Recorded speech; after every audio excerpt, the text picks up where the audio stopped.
বিরতির পর স্বাগত।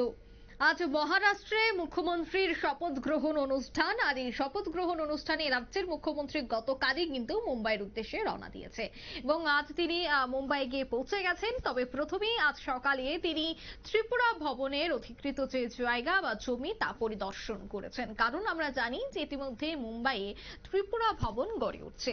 তাই যে জায়গাতে ত্রিপুরা ভবন তৈরি করা হচ্ছে সেই জায়গাটি পরিদর্শন করতেই আজ খোদ রাজ্যের মুখ্যমন্ত্রী মানিক সাহা তিনি যান এবং তিনি যতবারই মুম্বাই গেছেন ততবারই কিন্তু তিনি এই জায়গাটি ঘুরে দেখেছেন এবং আজকেও তিনি আধিকারিক তার সাথে যারাই এই কাজে নিযুক্ত রয়েছে, শ্রমিক থেকে শুরু করে ইঞ্জিনিয়ার, প্রত্যেকের সাথেই তিনি কথা বলেন এবং খুব দ্রুত কিভাবে কাজ শুরু হবে এবং তা কতদিন লাগবে সমস্তটা বিষয় কিন্তু তিনি জানেন।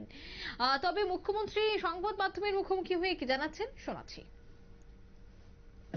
ক্যান্সার হসপিটাল অনেকদিন ধরে আমরা ভাবছিলাম যে এখানে যেহেতু প্রায়শই আমাদের ত্রিপুরার থেকে অনেক পেশেন্টরা আসে বা অন্য কাজেও এখানে আসে, তো মুম্বাইতে বা মহারাষ্ট্রে আমাদের কোনো ত্রিপুরা ভবন নেই।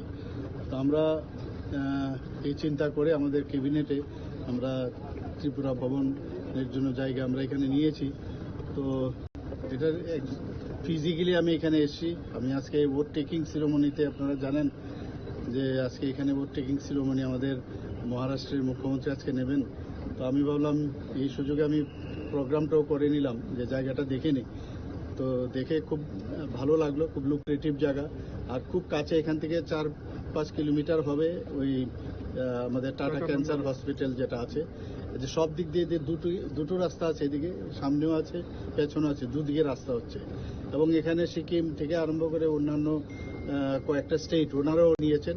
তো আমি আশা করি যে এটার যে স্ট্রাকচার বা ওটার যে ডিজাইন বানানো হয়েছে আমি দেখেছি, এক দুটো জায়গায় হয়তো বা আবার কথাবার্তা বলে একটু মডিফাই আমরা করব। তো আমরা অলরেডি প্রায় 100 কোটি টাকার মতো আমরা ক্যাবিনেটে স্যাংশন দিয়েছি। তো সেই অনুযায়ী জায়গাটা আমরা নিয়েছি।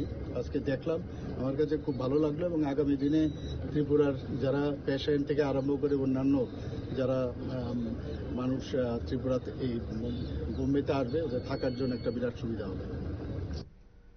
আপনারা শুনলেন মুখ্যমন্ত্রীর বক্তব্য। প্রকল্পে 100 কোটি টাকা রাজ্যের মন্ত্রিসভায় অনুমোদন এবং আজ দেখা গেছে ত্রিপুরা বাসীদের জন্য যে ত্রিপুরা ভবন তৈরি করা হচ্ছে সেই ত্রিপুরা ভবন তিনি পরিদর্শন করলেন। তিনি বলছেন যে মুম্বাইয়ের এই ভবনকে কেন্দ্র করে রাজ্যের মানুষ অনেকটাই উপকৃত হবেন। নিয়ে নিচ্ছে ছোট্ট একটি বিজ্ঞাপন বিরতি, সঙ্গে থাকুন।